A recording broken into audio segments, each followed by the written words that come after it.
불자들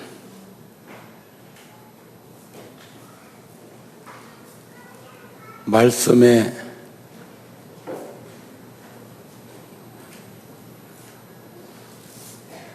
어떻게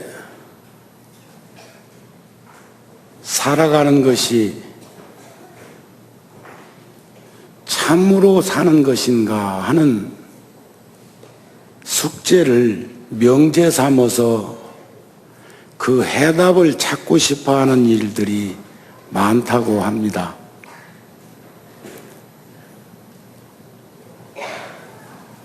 저는 부처님 오신 날 기도를 마치고 티베트 서쪽에 있는 경전에 참 많이 나오는 수미산에 다녀왔습니다. 우리 6월달 잡지에 보면 나와 수미산이 둘이 아닌데 수미산에 다녀오겠습니다는 여러분들한테 인사를 드리고 다녀왔기 때문에 조금만 우리 잡지에 관심을 가지고 있는 불자들이라면 스님이 수미산에 갔었구나, 그리고 오늘 보니 왔구나 아실 거라고 봅니다. 제가 철이 들고 나서 아무리 게으름을 피워도 제가 3, 4일을 넘기지 않고 늘 면도를 하면서 삽니다. 그리고 산중에 있을 때는 일주일에 한 번 정도는 머리를 깎는 편이고, 그리고 기계로 머리를 깎는 확률보다는 칼로 머리를 삭도하는 그러한 세월을 무수히 지내다가 거의 한 20여 년 전에 구룡산 자락으로 오고 난 후에 어느 날 저 스스로를 돌이켜보니까 도요지에서는 칼로 머리를 깎는 것보다는 기계로 머리를 깎는 것이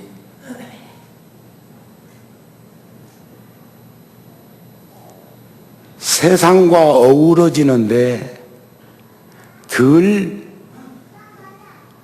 부자유스럽겠다는 생각이 들어서 그렇게 해왔습니다. 그런데 어느 날부터인가 스님 가까이에 있는 스님들이 조금만 하루 이틀 아니면 머리 깎을 그런 시간만 되어짐즉 싶으면 늘 머리 깎아드릴까요? 머리 깎아드릴까요? 하는 얘기를 들었는데, 내가 선배고 내가 그 말을 하는 스님보다는 어른인데 왜 저 사람들이 자꾸 내 머리에 신경을 쓸까? 수염만 하루 이틀 안 깎아도 아이고 스님 거칠하네요. 그래도 제가 무디어서 그런 부분에 대해서 잘 못 느꼈습니다. 그런데 2년 전에 20년 넘게 꿈꾸어오던 수미산에 제가 순행을 하고 오다가 느낀 바가 있었죠.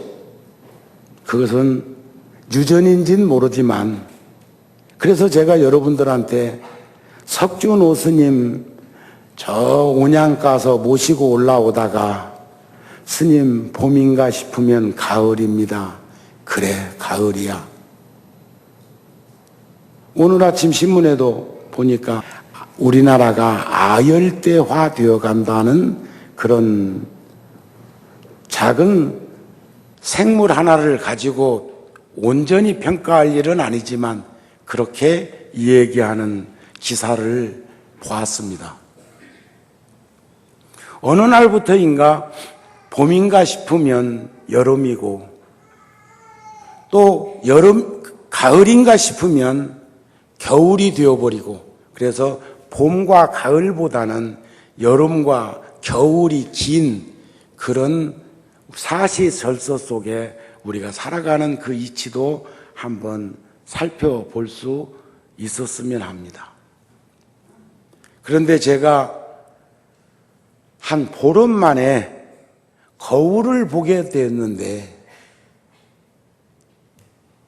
봄인가 싶으면 가을인 것처럼 스님, 저도 서리가 흐옇게 내리기 시작합니다. 지나가는 얘기처럼 제가 표현도 한 적이 있었지만, 보름 정도 있다가 거울을 보면서 제 스스로 놀라움을 금치 못했습니다. 내가 생각했던 것보다 내가 더 많이 늙었다고 하는 표현이 적절할지는 모르겠지만 늙어져 있는 내 모습을 발견했습니다. 그렇게 많은 수염이 있는 건 아니지만 있을 만큼은 있거든요. 그런데 그게 내 눈에 비치기를 흐옇게 비쳐서 도저히 내가 용납할 수 없을 만큼 그렇게 많이 씌어 있었습니다. 제가 그리고 나서 스스로 생각해 보니까 50이 훅 넘어간 나이가 되어 있는 걸 실감했습니다. 여기 40이 넘고 40도 안 돼, 50 넘은 이들이 스스로가 생각하기를 나는 50이 넘었다는 것을 인정하시는 분 있으면 한번 손을, 용기 있거든 들고 용기가 없거든 고개라도 끄덕거려봐. 참 저는 철이 들은 스님으로 생각을 했는데 참 철딱선이 없는 제안을 여러분들한테 했습니다. 지금까지 제 스스로 느끼기를 50이 넘은 건 분명한 현실인데 50 넘었다는 생각을 한 번도 해본 일이 없어요. 그런데 거울에 비친 내 모습을 보면서 흐연해진 것을 느끼면서 그렇다, 나도 참 50 넘었지. 그리고 저는 오늘 아침까지 그 수염을 그대로 달고 있었습니다. 밤송이만큼 붙어있는 그 수염을 그냥 가지고 있었는데, 올 때 제가 어떤 생각했느냐면 오늘 초하룻 날 여러분들한테 내 꼬라지 그대로 보여주고, 이번 일요일 날 구룡사 법회할 때 보여주고, 그리고 일요일 날 오후에 통도사에 가서 주지 스님 등 우리 또래 스님들 싹 불러서 내 턱을 보여주려고 그랬어요.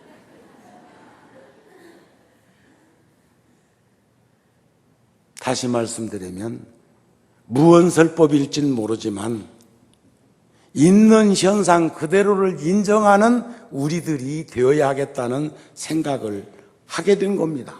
근데 오늘 지금 말짱하네요. 오늘 구룡사의 법문은 제가 어린 시절에 공부할 때 저를 부처님 가르침을 가르쳐줬던 여러 어른 스님들 중에 한 분인 범어사에 계시는 관조 스님이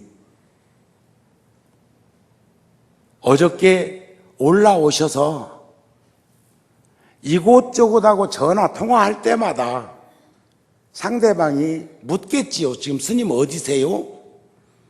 나 구룡사.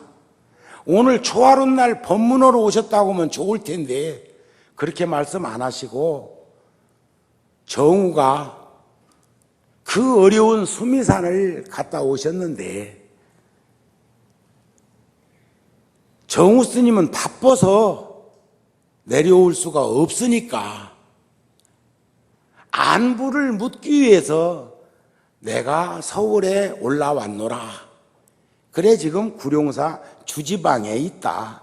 이런 논조의 전화를 주고받는 걸 보면서 한 말씀이라도 뭐 멋있다든지 아니면 깎아야 되겠다든지 괴각 부리지 말아든지 이런 말씀은 선배 스님으로서 나를 어린 시절에 이렇게 만드는데 자양분이 되었던 스님으로서 한 말씀이라도 계시면 좋을 텐데 이런 망구 거기에 대해서는 말을 않고 그저 수미산 갔다 온 것만 보아도 마냥 스스로가 다녀온 양 그렇게 좋아하시는 모습을 보면서 아침에 양치질을 하다가 불현듯 거울 속에 비친 내 모습을 또 다시 확인하게 되었습니다. 그랬더니 그래도 아직은 흰놈보다 검은 놈이 많대. 그래서 오늘 처리해버렸습니다. 본래 올 때는 제가 통도사에까지 그대로 가려고 그랬어요. 오늘 열애사, 이번 일요일 날 구룡사, 그리고 통도사에 가서 통도사 주지스님이나 제 도반들이 50이 넘은 50대 중반에 우리 또래들을 싹 차 한잔 하자고 불러서 내가 내 턱조가리를 한번 내놓으려고 그랬는데 오늘 처리한 것은 그동안 우리가 그 무엇인가에 집요하게도 집착하면서 살고 있었습니다. 집착하는 줄도 모르고 치우친 줄도 모르고 얽매인 줄도 모르고 빠진 줄도 모르면서 그렇게 살아왔습니다.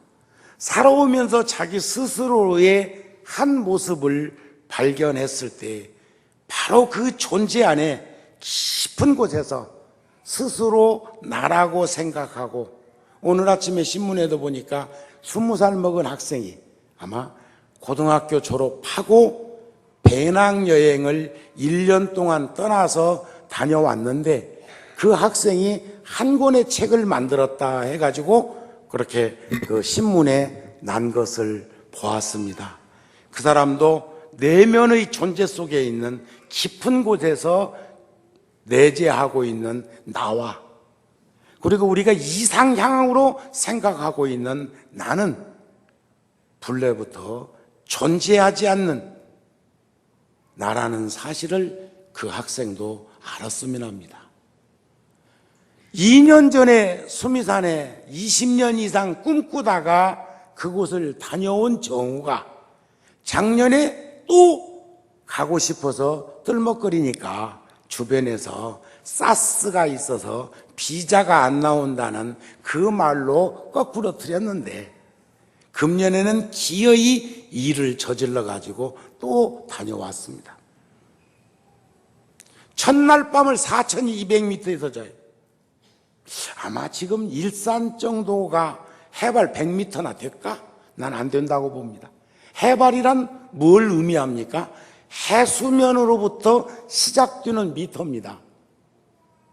제가 오늘 시간이 허락된다면 그래도 잊혀지기 전에 이번 수미산에서 제가 보고 느끼고 간직했던 것을 한두 가지라도 털어놓기로 하고 그렇지 않으면 여러분들하고 오늘 내일 헤어질 것도 아닌데 살다 보면 두고두고 나오겠지요. 저는 이번에 떠날 때 많은 스님들이 저한테 일말에 부러워하기도 하고 그 힘들고 고통스럽고 괴로운 그곳에 또 왜 갈까 하는 의구심을 가진 이들도 있었고 그때 저는 제 방에 온 대중들한테는 그런 말을 했습니다. 제 방에는 2년 전에 제가 수미산을 6,000m까지 돌아서 내려올 때 관조 스님 등 몇 분의 스님들은 5,000m까지 갔다가 더 이상 오르지 못하고 뒤로 내려와서 4,500에서 기다리고 계셨는데 나흘 만에 저를 다시 만났을 때 한 카트 사진을 찍어 주셨는데 그 사진이 제 방에 놓여 있습니다. 그래서 그 해맑은 그 사람, 지금의 이 모습이 아니라 그 사진 속에 담겨져 있는 그 모습은 제가 늘 꿈꿔왔던 나의 모습입니다. 그래서 그 사진을 가리키면서 마치 남을 대하듯이 나는 저를 만나러 간다 그랬어요. 꼭 돌아가신 영가가 중음신으로 떠돌다가 열애사 법당에서 재지내고 있으면 사진을 들여다보면서 저가 누구지? 하고 묻는 것처럼 저는 거꾸로 사진 속에 담겨져 있는 내 모습을 가리키면서 난 이번에 저 스님을 만나고 와야 된다고 했습니다. 자, 여기 계신 여러 불자들은 몇 명의 나를 데리고 살고 계십니까? 아까 제가 50 넘은 불자들은 그 50 넘은 나이를 인정하느냐고 하니까 속은 있는지 웃고 말았거든요. 다시 묻습니다. 70, 80 먹은 보살님들은 아주 포기했으니까, 체념했으니까 그분한테 물어보면 인정합니다. 그분은 인정해. 70이나 80, 90 먹은 노불자들한테 물어보면 그분들은 인정한다고요. 그런데 나이라고 하는 것은 스스로 인정할 수 없는 것이 세월이요. 보니까 60이나 70 먹은 분은 50쯤 먹은 사람들은 청춘이라고 그래요. 그러나 30, 40 먹은 사람은 노친네라고 그래요. 어느 날부터인가 나보고 큰 스님이라고 하대. 몸 크기로 말하면 나도 80kg 더 나가니까 그건 인정하겠는데, 제가 무슨 엑스레이가 있나, 적유선이 있나, 감마선이 있나, 우주선이 있나, 해안이 있나, 법안이 있나, 천안이 있나, 깨달음의 눈이 있나, 어떤 눈 가지고 나를 보고 있는지 모르겠어요. 지금 경전에 담겨져 있는 이 글을 제가 수요일 날 오자말자 구룡사에서 경전 공부했습니다. 오늘 또 제가 법당에서 기도하면서 일순간 갈등을 했어. 왜냐하면 결국 초하룻 날 온 불자 중에서 경전 공부도 할 거고, 몰라. 초하룻 날은 또 딴 절에 가고 경전 공부는 저 절에서 안 하니까 여기 오는지는 모르겠지만, 네 절 내 절이 있는 사람은 나는 내 생각할 적에 나랑 같이 공부하고 있는 경전공부반이나 불교대학, 어저께 분명히 저는 구룡사에 있으면서도 어저께 불교대학은 특강으로 대처를 했습니다. 그 이유는 총무스님께 108대참하는 것 같이 좀 해주고, 그 다음에 기초 예절 같은 거, 기본 예절 같은 거 스님이 시간을 좀 가졌으면 좋겠다 해놓고, 저는 어저께 점심때쯤 제천 운조암에 다녀왔어요. 참 여러분들이 들으면 섭섭할지 몰라도 허기사 오늘 초하룻 날 열애사 오기로 되어 있으니까 인천공항에서 올 적에 열애사 안 들린 것은 이해하십시오. 여러분들이 보고 싶지 않았어요. 구룡사 어쩔 수 없이 그냥 들어갔어요. 그건 사는 곳이니까. 그러면 어디가 가장 가고 싶었냐? 제천 운조암에 우리 불교 마을 세우겠다고 제가 3만여 평 땅 확보해 놓은 그곳에 뭐 신도시 들어가니까 진천 음성이냐, 연기 천안이냐, 무슨 논산 무슨 신도안이냐, 뭐 이랬어. 공주 또 무슨 연기냐, 이것도 다 무관한 거예요. 복잡해. 그거 들어봤자. 그러면 서울다 하지. 그러면 일산에다 하지. 거기다 왜 해? 거기는 우리들만이, 그러니까 뭔가 본래로 돌아가고 싶고 자연과 함께 어우러지고 싶은 분들을 위해서 만들어지는 불교 마을일 거라고요. 그런데 제일 오면서 가고 싶다는 생각이 든 곳이 제천 운조암이. 그 어제 갔잖아요. 그 비 오는데 장딸비를 다 맞으면서 갔잖아요. 갔더니 거기 밭에다가, 자, 어저께 2자루 따왔는데 호박 많이도 열었더라. 고추 많이 열었더라. 감자, 하직 감자 심었지, 고구마 심었지, 까지 심었지. 또 여러분들 율무, 염주 만들어 주려고 율무 막 한 3,000병 심어놨지. 또 뭐 심었냐? 상추 심었지. 오늘 점심 안 먹고 오후에 강의만 없으면 그냥 갔으면 쓰겠다. 그 상추 좀 싸먹게. 다 가니까 그렇게 편안하고, 그렇게 넉넉하고, 그렇게 맑고, 그렇게 깨끗하고, 그렇게 온화한 곳이 좋더라고요. 그런데 요즘 벌써 불자들 가운데에는 3, 3, 5 짝을 지어가지고 가서 상추도 뜯어다 먹고 호박도 따간 사람도 있고 가져가라는 거지. 고추도 농사 잘 지어놨으니까 열면 따다 먹으라는 거지. 맨입으로? 그런데 전 오래전의 일입니다만 밖에 나갔다가 천막법당 치고 살 때나 가건물 법당에서 지낼 때도 그때도 그랬어요. 그때도 아이들이 나랑 함께 살고 있는 아이들이 보고 싶고, 그 다음에 절에 강아지가 한 마리 있었는데 내가 통도사라도 갔다 올라 치면 천길만길 뛰어오르면서 좋아했던 그 강아지가 눈에 삼삼했지. 솔직히 부처님이 더 그립고 여러분들이 더 보고 싶어가지고 집에 들어오는 횟수보다는 그랬었어, 솔직하게. 그랬는데 제가 이번에 수미산을 순행하다가 평소에 느끼지 못했던 생각 하나가 정리된 게 있습니다. 이번에 가서 보름 정도 있는 동안에 열흘 이상 눈밭에서 잠을 잤고 텐트 치고 잤으니까, 그리고 낮에 이동하다가 일기가 얼마나 불순한지, 우박이 쏟아지는 그 우박을 만노라면 얼굴이 패이는 것처럼 그렇게 아픈 느낌도 받았습니다. 한 걸음 뛰기가 천근 만근인데 한 걸음 옮기는 것이 참 이 신진대사라고 하는 이 육신이 얼마나 참 적응력이 뛰어난지.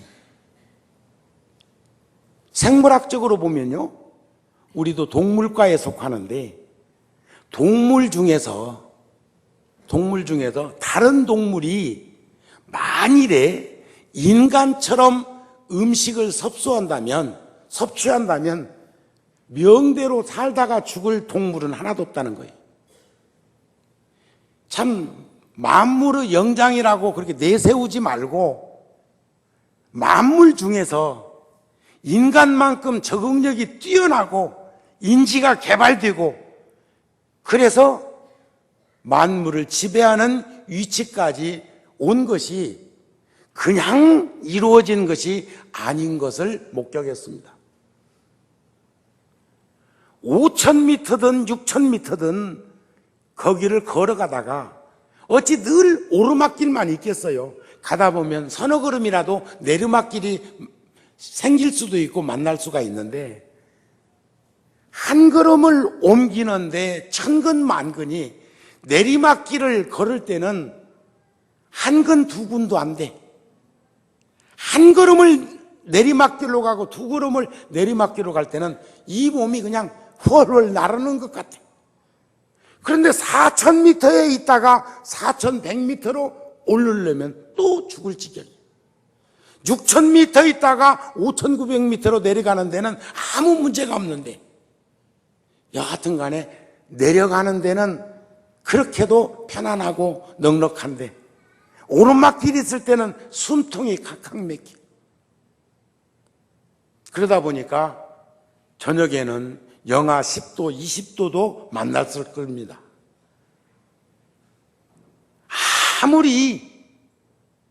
아무리 우리가 추나 추동이나 낮과 밤을 의미 있게 표현한다고 하더라도 이번에도 저는 인천에서 성도라는 곳을 통해서 나사로 해서 수미산을 갔는데 올 때도 그 코스로 돌아왔습니다. 가면서 오면서 저는 국제선 비행기 안에서 지금 우리가 어느 정도의 공중에 떠 있는가를 관심 있게 화면을 통해서 보았습니다. 10,000m. 제가 6,000m까지 갔다 왔는데 국제선 비행기가 10,000m 정도 떠 있었습니다. 그런데 시종일관 영하 40도, 45도를 오르락거렸습니다. 아마 그 높이는 적도에서도 적용되고 북극, 남극에서도 공이 적용되는 기온의 온도라고 생각합니다. 다시 말씀드리면 우리 지구에서 보니까 온난화니 아열대니 이런 남극이니 북극이니 표현하는 것처럼 어느 선상의 위치에 올라가니까 몇 시간 동안 구름 한 점 없었습니다. 전부 구름은 비행기 밑에 깔려 있었고, 그리고 온도는 영하 40도에서 45도 편차에 아주 짧은 속에서 오르락 내리락 하고 있더라는 겁니다. 그렇다면 허공의 온도는 같다는 거죠.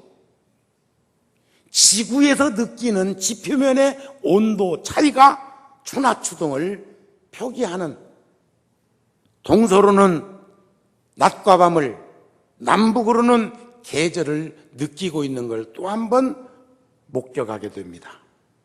자, 그런데 제가 추우니까, 한낮에도 덥지 않으니까 저요, 여러분들한테 잘 보이려고 그런 건 아니었겠지만 피부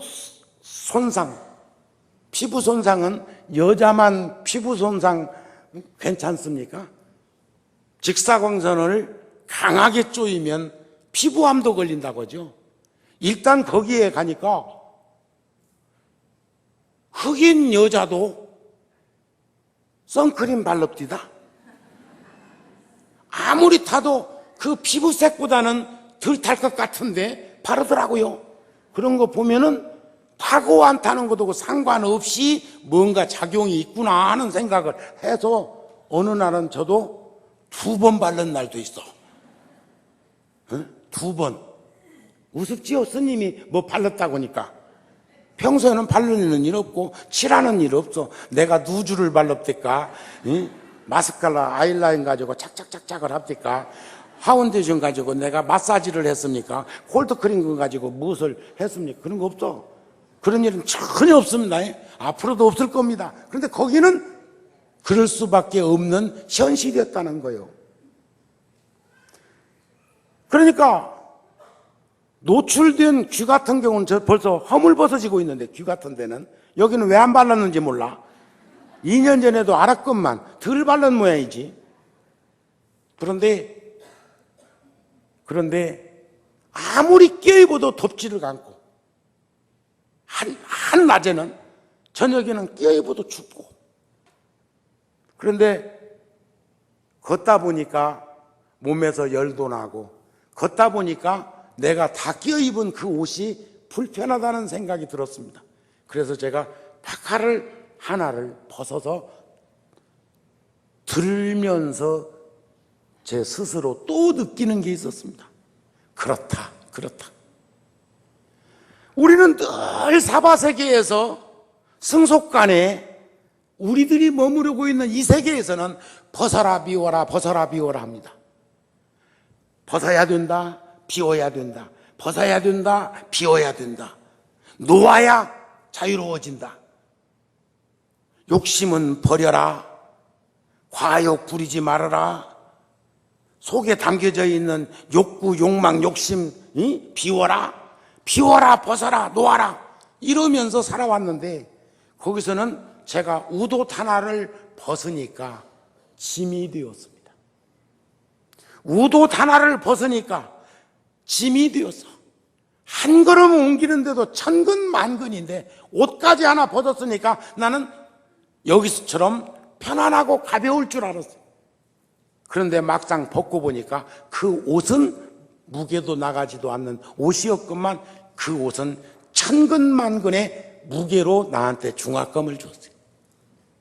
그러니까 옆에 같이 가던 쇠도 스님이라고 하는 티베트 스님이 그 옷을 자기에게 달래요.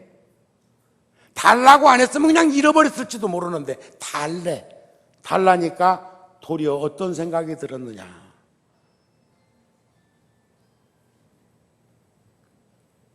그렇다.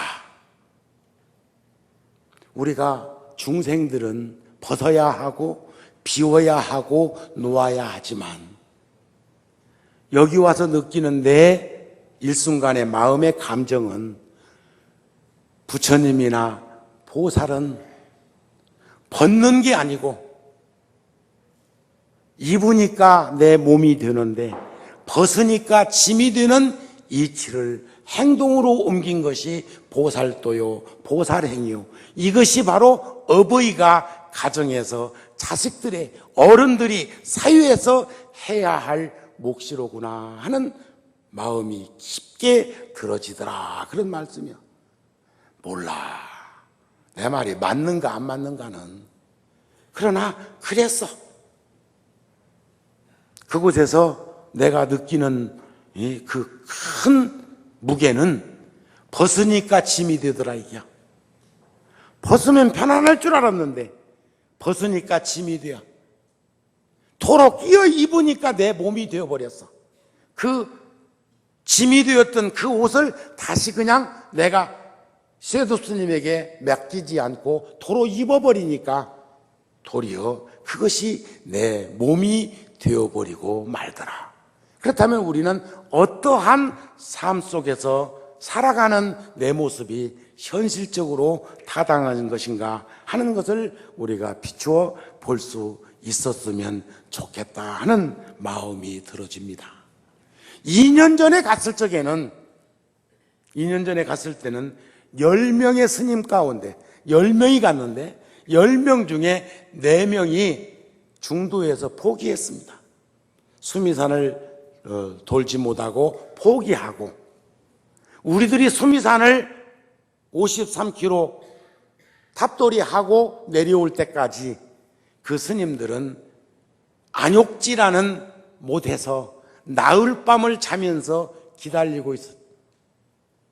이번에 가가지고 느끼는 것은 거기가 5200인데 호수가 5200인데 그날 밤 거기서 하룻밤을 자면서 느끼는 것은 하룻밤 자는데도 이렇게 힘들고 고통스럽고 괴로운데 그 스님들을 막무가내로 자기들이 몸이 따라주지 못해서 수미산은 돌지 못하고 먼 발치에서 바라보고만 있었지만 나흘을 그 토담집에서 묶어 둘 수밖에 없었던 현실이 그분들에게 얼마나 큰 고통과 괴로움을 우리가 줄 수밖에 없었는가 하는 마음도 들어질 때 얼마나 그분들이 힘들고 어려움을 겪었을까 하는 마음을 가지게 되었습니다. 근데 그때는 두 스님이 끝까지 산행할 거라고 우리를 따라 붙었는데 도저히 몸뚱아리가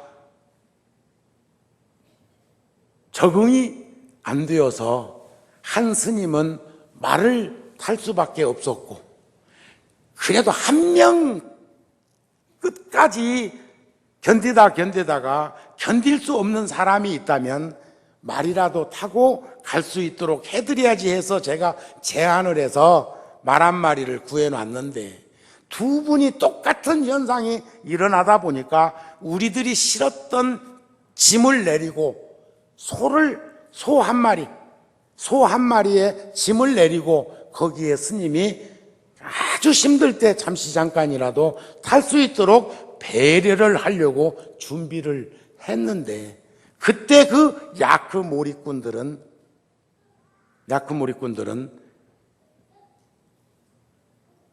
다른 소에다가 그 짐을 실어주지 않았습니다.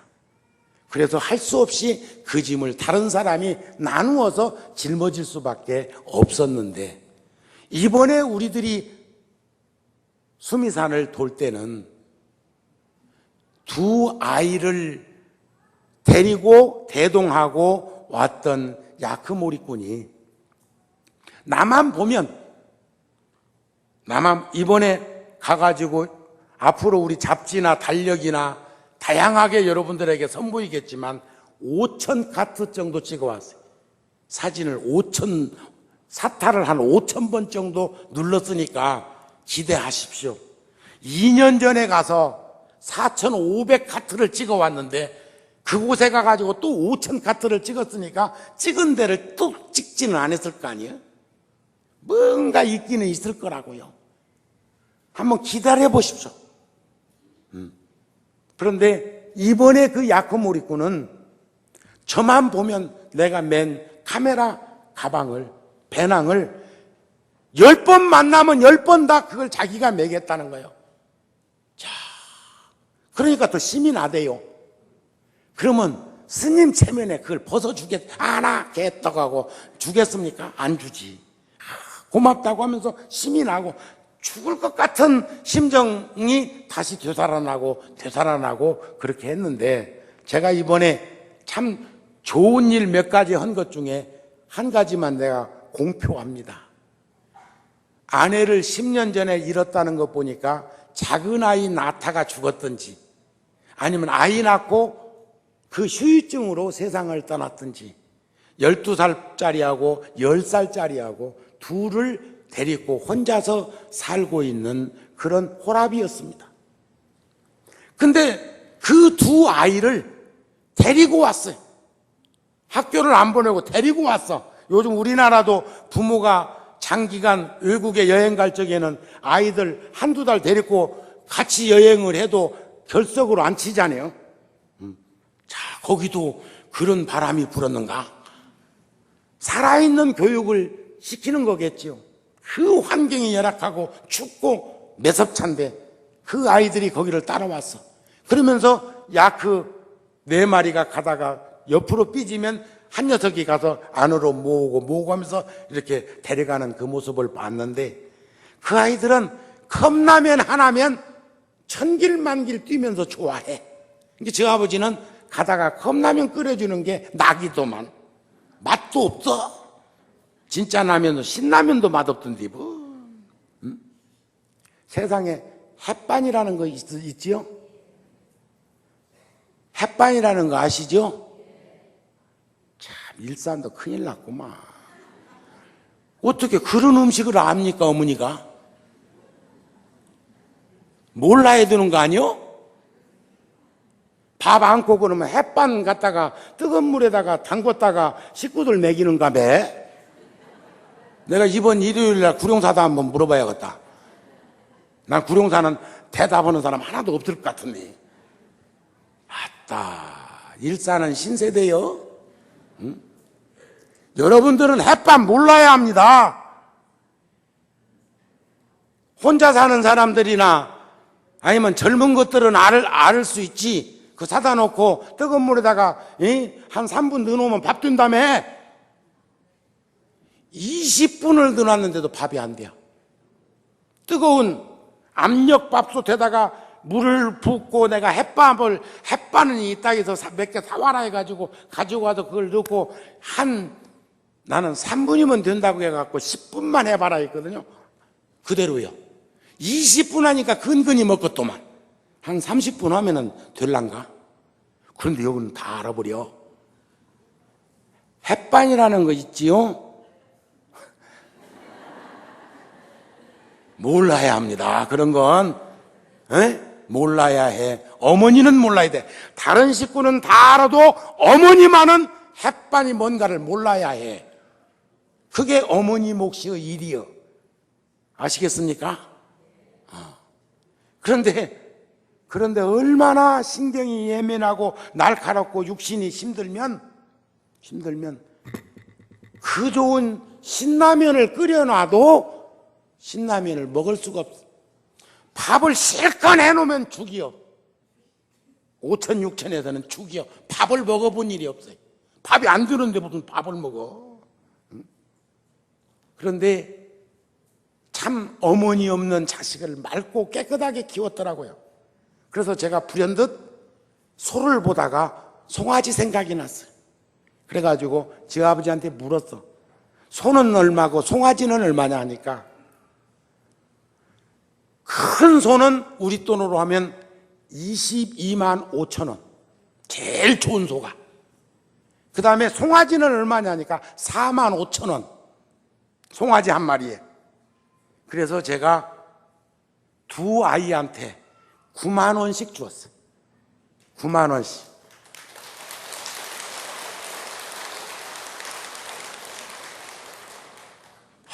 여러분들 대단한 분들이네. 에? 여러분들이 시주한 돈 갖다가 지금 9만 원씩 앵기고 왔는데 박수 쳐? 이야, 수준 높다. 그러면서 송아지를 2마리씩 사주되 암송아지로 사줘라. 그리고 내가 이번에 가면 언제 다시 온다는 보장은 없지만 오면 틀림없이 내가 한번 몇 년 후라도 다시 온다면 당신들을 찾아보겠다. 그래서 그 4마리가, 암송아지 4마리가 몇 마리로 바뀌었는지, 그 다음에 그 아이가 10살, 12살이니까 10년, 20년, 30년 후에는 그 아이들이 그것이 바탕이 되어가지고 어떻게 살아갈 것인지를 한번 보고 싶다. 그 아이들은 좋아만 하고 그 아이의 아버지는 하염없이 눈물을 흘렸습니다. 그 돈이 크다는 것도 작다는 개념도 아닙니다. 제가 이번에 여러 가지 약을 좀 가지고 갔는데 나는 가는 곳마다 2가지 측면에서 명의였습니다. 명의. 제가 2년 전에 잇몸이 부어가지고 고통과 괴로움을 겪었기 때문에 이번에는 치과에서 일주일치 풍치약을 지어가지고 갔습니다. 풍치. 풍치라는 건 뭡니까? 붓고 아프고 곱는 거죠. 2년 후에는 덜 거라고 생각했는데 다행히도 그 후에 내가 어떻게 건강이 좋아졌는지, 2080이요? 좋아졌는지 아무렇지도 않았어. 2년 후인 만 2년 만에 가 있는 동안에는 아무 일이 없었어요. 그러면 그 약에는 성분이 뭐냐? 2알은 진통제였고 2알은 소염제였습니다. 그러니까 잇몸이 아파서 고통스러운 진통이나 무릎이 만일에 아파서 고통스러운 진통이나 약의 성분은 같으면 된다고 생각합니다. 이빨이 곰고 잇몸이 곰고 잇몸이 붓는다면 그 소염제는 이 몸 구성 중에서 어디가 부었든 곰는다면 나는 그것은 똑같은 조건 속에서 치료가 될 거라고 믿습니다. 나는 약사도 의사도 아니지만 상식의 범주 안에서 그렇게 보았습니다. 그러니까 21봉지가 얼마나 요긴하게 사용됐겠습니까? 그분들은 약 먹은 일이 없습니다. 혹시 산행하다가 굴른다든지 아니면 짐지다가 삐끗한다든지 아니면 겹질린다든지 햇대 쓰려고 가지고 갔던 파스나 물파스나 얼마나 효력 있는 명약이었겠습니까? 남한 가면 코리아 림포체, 코리아 큰 스님이 오셨다고 하면서 머리가 아픈 이는 머리 만져달라고, 볼태기 아픈 이는 볼태기 만져달라고, 무릎 아픈 이는 무릎 만져달라고. 집시처럼 살고 있는 한 젊은이가 2살배기 어린아이를 보듬고 왔는데 잘 컸다가 어느 날 한번 주저앉더니 그 후로 일어나지 못한다는 거예요. 이번에 제가 비타민C 빨아먹으면 새거로 본 거 비타민C를 요만큼 갖고 왔거든요. 그것을 한 달 이상 먹을 수 있는 것, 그것도 반쪽씩 쪼개서 하루에 2번인 먹어도 되는 걸 한 번씩만 먹게 해가지고 주고 왔어요. 줄 수 있는 약은 비타민C. 그래 놓고 7월 중순경에 동국대학교에 법산 스님 일행이 거기를 갑니다. 그래서 아이들 비타민, 여기 약국 오는 집 있으면 약 좀 줘. 뭐든지 가져오면 제가 그거 표기해서, 티벳 말로 표기해서 제가 몇 군데 떨어뜨려 놓을 생각입니다. 가는데 6일 걸리고 오는데 6일 걸리고 도는데 4일 걸리는 그 코스 속에 다시 만날 수 있는 사람들, 죽음을 기다리고 있는 사람들, 미래의 희망적으로 성장하고 있는 그 아이들에게 뭔가 주고 싶습니다. 그런데 내가 그 어린 아이에게는 혹시 영양실조 내지는 소아마비 징후군이 아닐까 싶어서, 소아마비는 주사 한 번이면 됩니다. 그런데 가슴 아픈 얘기입니다만 그분들은 호적이 없습니다. 걸어 댕기고 나귀 타고 댕기고 말 타고 댕기는 데는 천리말리라도 댕기는데, 자동차를 탄 사람은 허가증이 없으면 비자 갖고 안 됩니다. 티베트에는 허가증이 있어야 통과합니다. 우리 자리를 움츠려서 그 아이를 아버지하고 같이 도요지로 데려가서 치료시켜 주려고 하니까 거기에 있는 이들이 깜짝 놀라는 거예요. 우리는 차를 탈 수가 없다는 겁니다. 통행증이 없고 주민증이 없기 때문에 자동차를 탈 수가 없다는 거예요. 그러면 나귀를 타면 5일은 거기서 와도, 열흘은 거기서 와도 도요지를 못 만나. 그 아이는 못 일어나는 거예요. 그래서 약을 1차는 의사나 약사하고 왜 걷던 아이가 주저앉아갖고 못 일어나고 못 걷느냐고 물어서 거기에 적절한 처방의 약을 일단은 보내볼 생각입니다. 그래서 제가 우리 붓다월드라고 하는 NGO에서 활동하는 것들이 이제는 좀 더 세부 사항으로 들어가서 어둡고 그늘진 곳만 찾을 것이 아니라 고통과 괴로움 속에서 허덕이고 있는 낱낱 중생들에게 향해야 되겠다고 하는 마음이 열애사나 구룡사에서 발현되어야 한다는 말씀을 여러분들한테 드리고 싶은 거예요. 그래서 제가 거기서는 7만 5천 원을 주고 왔어요. 500원. 그쪽 돈으로 500원, 중국 돈 500원이면 거기 100원이면 우리나라 돈 15,000원이니까 7만 5천 원을 아버지 손에 쥐어주고 왔어요.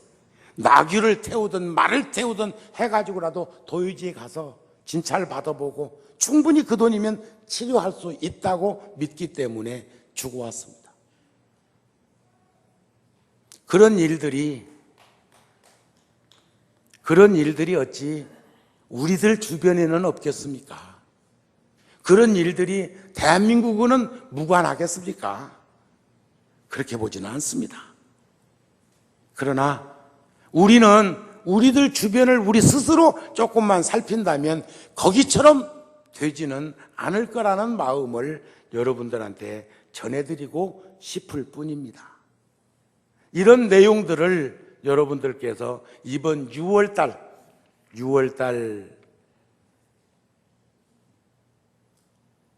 우리 붓다지 제가 부처님 말씀 인용해 놓은 걸 읽어보면 이런 말씀이 있죠.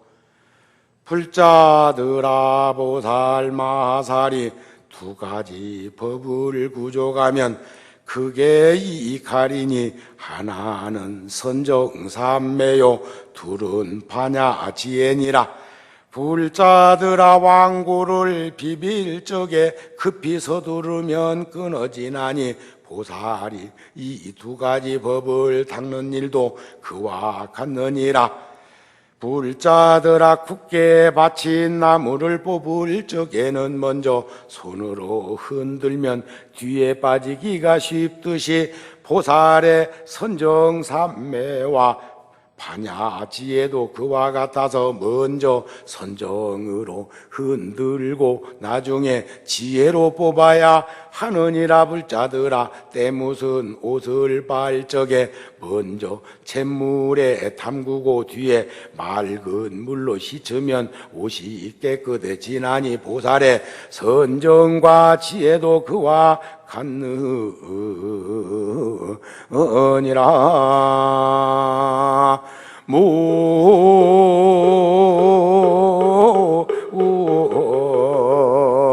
아미타불.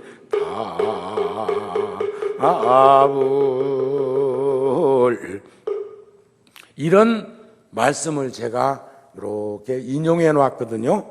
그러니까 꼭 읽어보시면 우리들이 어떻게 살아가는 것이, 또 어떻게 살려고 노력하는 것이 우리의 본분상가, 왜 우리는 흔들리고, 왜 우리는 요동치고, 왜 우리는 막 그렇게 타락하고 이런 것인가 하는 것을 보게 될 것이다, 그런 말씀입니다.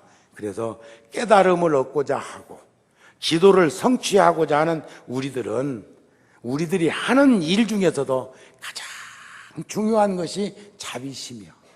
이번에 제가 같이 갔던 우리 그 잡지에 보면 수미산 여행사라고 하는 여행사가, 내가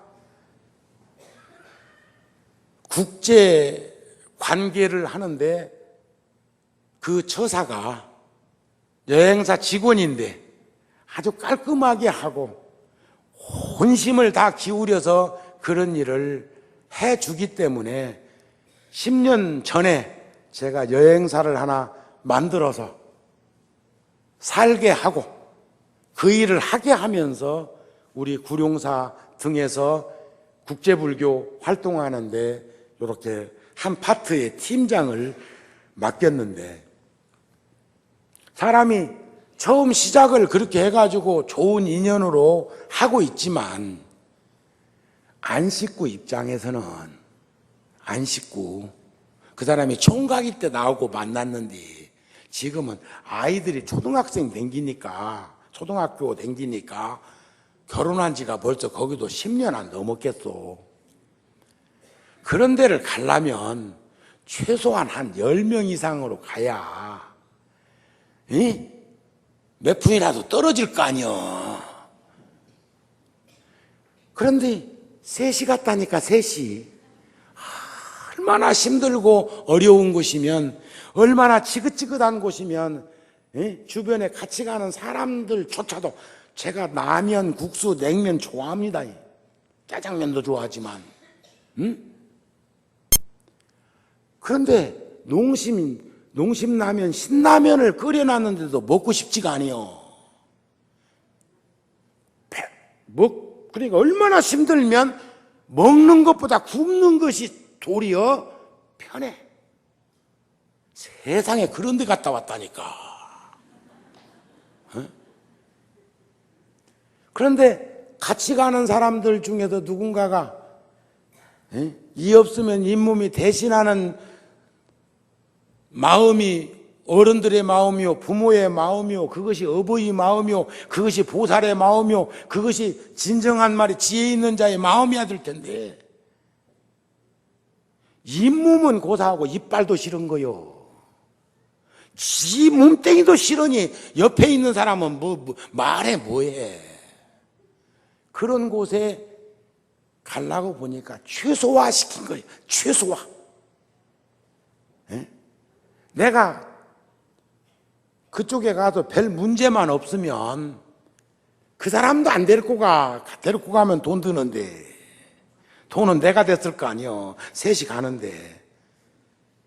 그런데 부인이, 여행사 대표가 얼마나 그 바쁜 곳입니까?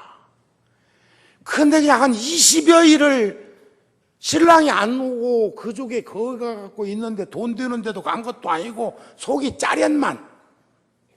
내가 돌아왔는데 같이 왔는데 전화가 왔어. 어제 저녁에 자기 짝지한테 이런 얘기 저런 얘기 거기 갔다 온 얘기를 얼마나 밤새도록 했겠소. 20일 만에 만났는데. 스님 멋쟁이라는 거예요. 스님을 미워해야 되거든요. 저 신랑 한 20일간 돈도 못 벌게 했지. 돈 드는 데도 아니지. 몸뚱아리가 출 고생하는 데를 끌고 갔는데 나보고 멋쟁이라는 거요. 에? 가가지고 그 순수한 사람인 그 남편이 스님이 거기 가가지고 그 사람들하고 어울리는 그 모습을 시적으로도 얘기를 했겠지만 소설적으로도 얘기를 하고 연극적으로도 얘기를 안 했겠소. 그러니까 그냥 내가 그냥 굉장해진 거요. 그래도 난 그렇더만. 왜냐하면 세상이 얼마만큼 바뀌었는지 수미산 밑에 가니까 유성전화국이 생겼어. 유성전화국이. 알았어요? 2년 전에 갔을 적에 허벌판 거기에다가 자가발전을 시켜가지고 유성 안테나를 세워놓으니까 거기서 아무데나 전화가 다 되는 거요. 참 천지개벽이 일어났대. 아따 수미산에서도 옆구리에다가 전화통 차고 다니는 놈이 있더라니까. 되는지 안 되는지는 모르겠지만 우리 70년대에 폰이 하나 몰고 다니면 말이요 옆구리에다가 저 자동차 열쇠 차고 다녔잖아요. 50년 전만 해도 우리 할매들 옆구리에다가 열쇠를 몇 개 가지고 있느냐가 그 집 부자냐 가난한 것이냐가 열쇠 꾸름이오고 맞물렸잖아요. 그런 시절이 왔더라니까. 그런데 나도 눈치가 있고 나도 지혜가 있고 나도 보는 안목이 있어. 거기서 마누라한테 전화를 했는데 쩔쩔쩔쩔쩔쩔매. 그때만 해도 왜냐하면 안 가도 될 데를 갔다는 거 아니겠어요? 거기 가면 뭐 돈 되냐? 거기 가면 편안하냐? 거기 가면 좋냐? 뭐 이런 식인 것 같아요. 내가 소리는 안 들려도 그 자석 하는 짓거리 보면 알잖아요.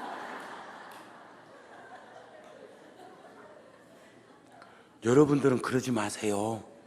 꼭 남자가 돈만 쫓아다니고 이익만 쫓아다니다가는 늪지에 빠져가지고 절벽에 떨어져갖고 죽어 다쳐. 그러지 마세요. 손해보는 일도 할 때는 해야 합니다. 그래서 내가 아이고 저 자석을 내가 잘못 봤나. 저쪽을 보면 이쪽을 알고 이쪽을 보면 저쪽을 안다는데 설마 그럴 일은 없겠지. 혼자 그러니까 내가 며칠간 얼마나 속이 짰겠어. 그런데 그 다음날 전화를 그리고 공항도 안 나왔으니까 오비라고 더 속이 짜지. 20일 만에 남편이 오면은 공항에 나와줘야 할 거 아니요. 안 그렇습니까? 오지에 갔다 오는데 공항에도 안 나왔지. 수미산에서 전화하는데 쩔쩔쩔쩔 매는 것 같지. 이래가지고 아이고 내가 이제 뭐라고 해야 되나 했는데 그 다음날 척 전화해갖고 어제 저녁에 이 얘기를 다 들었습니다. 그냥 일소된 거요. 그러면서 스님이 참 멋지다는 생각이 듭니다. 요런 얘기로 위로를 해서 다행이지. 그러면 그놈하고 나하고 도장 찍고 갈라질 뻔 알았다니까. 뭐 부부지간에만 도장 찍어야 갈라지나? 아, 저거 일 시키면 안 되겠구나. 왜냐하면 반쪽아리가 이해를 못하는 사람을 일 시키면 분란만 나고 한쪽이라도 복되게 살아줘야지. 내 일 하자고 저 사람 불행하게 만들고 힘들게 만들어서는 안 되겠구나 하는 마음을 먹었는데 아침에 착 전화를 해가지고 그런 말을 하니까 너무 기쁘고 고맙더라는 거예요. 그러니까 여러 불자들께서도 절대 남편이나 가족들 중에서 또 여러분들이 무슨 일인가 할 때 남편도 마찬가지요. 부모가 하는 일을 자식이 하는 일을 부모가 형제지간에 이웃지간에도 그런 것들을 충분히 살피고 가름해서 보듬을 수 있는 삶을 살아가는 것이 진정으로 우리 불자들이 이 시대에 헤쳐나가야 할 당면 과제가 아니겠습니까 하는 그런 말씀입니다.